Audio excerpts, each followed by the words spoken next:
لا إله إلا الله محمد رسول الله عليه صلاة الله وآله والأحبة. Assalamualaikum warahmatullahi wabarakatuh.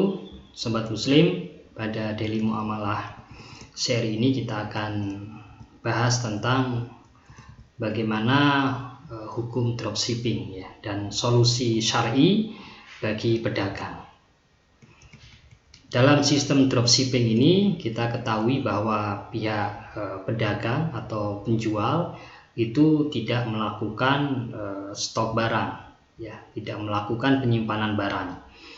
Dalam sistem ini biasanya konsumen itu akan melakukan pembayaran ya. Bisa pembayaran secara tunai atau melalui transfer.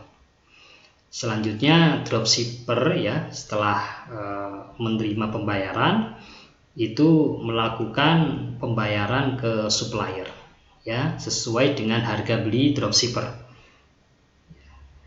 Kemudian barang itu dikirimkan ke konsumen atas nama dropshipper. Sebelumnya dropshipper juga berkewajiban untuk menyampaikan data konsumen. Biasanya data konsumen, nama, alamat, ya, nomor telepon kepada supplier, sehingga supplier ya akan mudah dalam melakukan pengiriman barang kepada konsumen. Dengan sistem ini, bagaimana hukum dropshipping ya? Hukum dropshipping. Kalau dropshipping ini ya, pihak dropshippernya itu menjual barang yang tidak dimiliki. Ya, menjual barang yang tidak dimiliki, maka hukumnya tidak dibolehkan. Ya, hukumnya tidak dibolehkan karena berdasarkan pada hadis dari Hakim bin Hizam bahwa ketika Hakim bin Hizam ini bertanya kepada Rasulullah bahwa ada seseorang yang ingin membeli barang kepada Hakim bin Hizam, tapi barang ini belum dimiliki oleh Hakim bin Hizam. Maka Rasulullah menyampaikan kepada Hakim bin Hizam, la tabi' ma laysa indak. Ya, jangan engkau jual barang yang tidak engkau miliki. Itu yang pertama. Jadi karena sistem dropshipping ini ya mirip dengan kisah yang diceritakan oleh Hakim bin Hizam tadi. Dan Rasulullah telah memberikan nasihat ya kepada Hakim bin Hizam untuk tidak menjual barang yang belum dimiliki. Dan nasihat ini tentu saja tidak hanya untuk Hakim bin Hizam, tapi juga berlaku untuk seluruh pedagang muslim. Kemudian alasan yang kedua, karena adanya larangan menjual barang yang belum diterima oleh pedagang. Maka seorang pedagang seharusnya ya menjual barang yang sudah dia terima dari pemasok. Dan selanjutnya barang yang sudah dia terima baru dia jual kepada pembeli. Ya. Rasulullah bersabda, "Faida istaraita bai'an fala tabi'hu hatta taqbidah." Jika engkau membeli suatu barang, janganlah engkau jual barang tersebut ya hingga engkau menerimanya. Maka sistem dropshipping ya terjadi di mana pihak penjual itu tidak pernah menerima barang yang dibelinya dari pemasok, karena pemasok langsung mengirimkan barang tersebut kepada konsumen. Dengan demikian, sistem dropshipping itu sesuai dengan hadis ini tidak dibolehkan. Kemudian apakah ada solusi dari sistem dropshipping ini sehingga ada larangan-larangan yang tadi dijelaskan itu bisa dikecualikan dari larangan tersebut? Ada beberapa solusi yang bisa kita jelaskan di sini. Yang pertama adalah dropshipper itu dia sebagai wakil dari pemilik barang. Ya, dropshipper itu sebagai wakil dari pemilik barang. Maka hukumnya dibolehkan ya, karena menggunakan akad wakalah bil ujroh ya, menggunakan akad wakalah bil ujroh. ya, dan diikat dengan akad ijarah. Jadi dalam sistem ini hanya ada satu transaksi jual beli, yaitu antara pemilik barang dan konsumen. Ya, karena di sini ya dropshipper itu sebagai wakil dari pemilik barang. Nah, maka sebelum menjalankan sistem dropshipping, ya, dalam konteks ini, maka dropshipper itu terlebih dahulu menjalin kesepakatan dengan supplier. Ya, jadi menjalin kesepakatan dengan supplier ya untuk mendapatkan wewenang, ya, atau mendapatkan izin dari pemilik untuk memasarkan barang dagangan milik dari supplier. Ya, dropshipper dengan jasa ini ya memasarkan barang atau dia menjadi wakil dari pemilik barang, dia akan mendapatkan ujroh atau fee yang sudah disepakati sebelumnya karena berkontribusi dalam memasarkan barang. Ya, penentuan fee-nya sendiri bisa dihitung berdasarkan pada waktu kerjasama, ya, bisa dari waktu atau bisa juga berdasarkan pada jumlah barang yang berhasil dijual.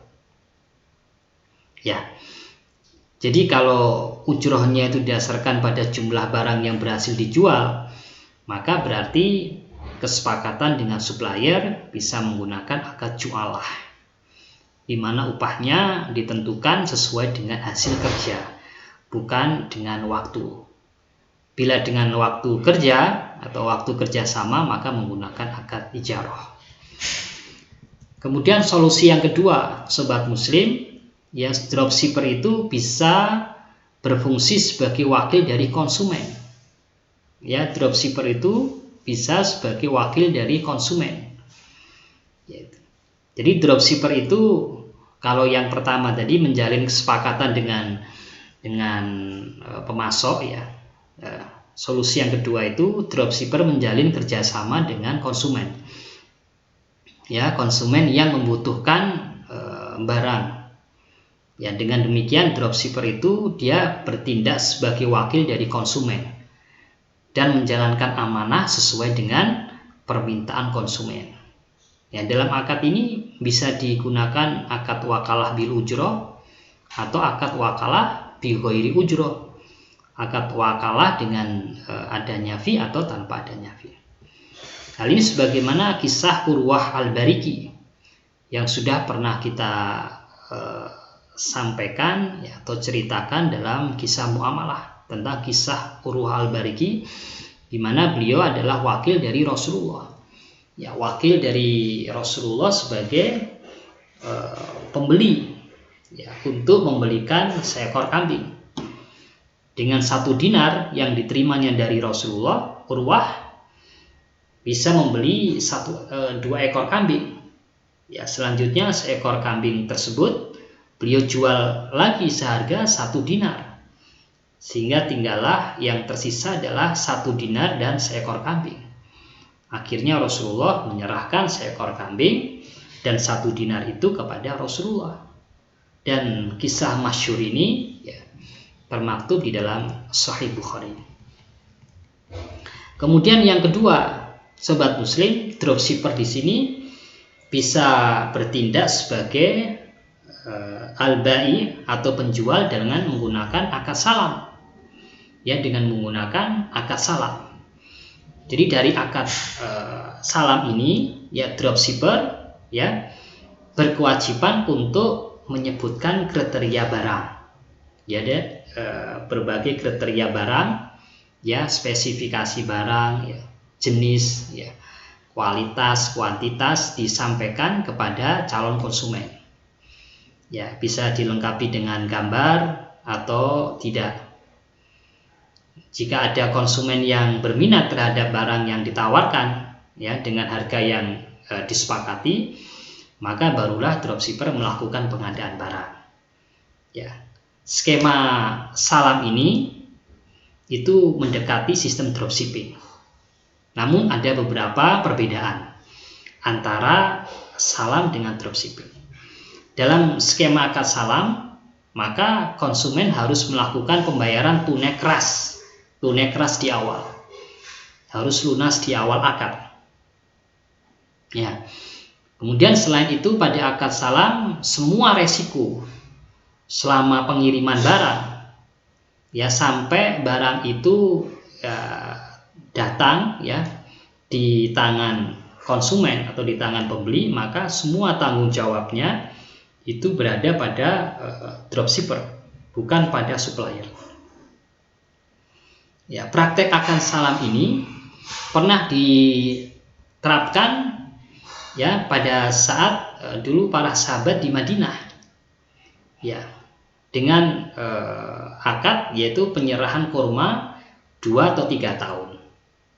Jadi musmannya adalah kurma yang akan diserahkan 2 atau 3 tahun dengan harga atau saman yang telah disepakati di awal dan dibayar penuh di awal akad, yaitu 100%. Kemudian kriterianya disepakati antara pihak penjual dan pihak pembeli. Rasulullah memberikan guidance ya, atau pedoman di dalam menyepakati akad salam ini. Kata Rasulullah, man aslafa fi syai' fa fi kailin ma'lum wa waznin ma'lum ila ajalin ma'lum.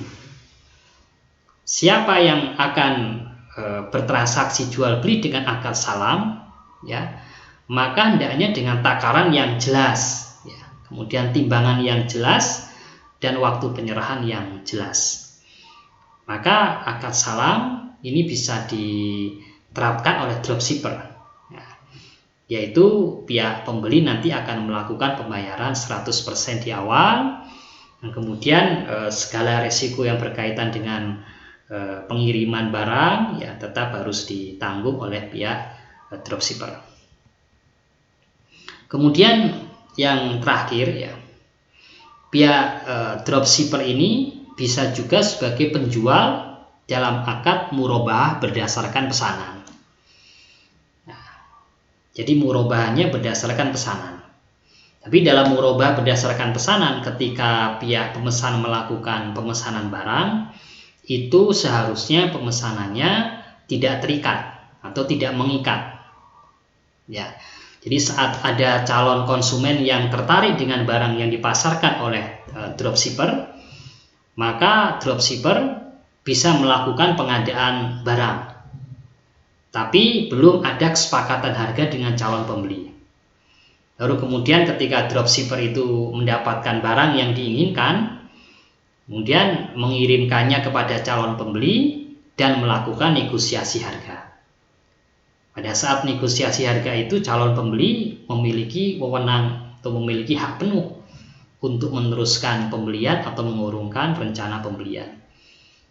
Jadi itu ya sobat muslim, agar kita ya terhindar dari larangan yang tadi kita jelaskan ya, dari menjual barang yang tidak dimiliki dan juga menjual barang yang belum diterima, itu bisa menggunakan 4 solusi.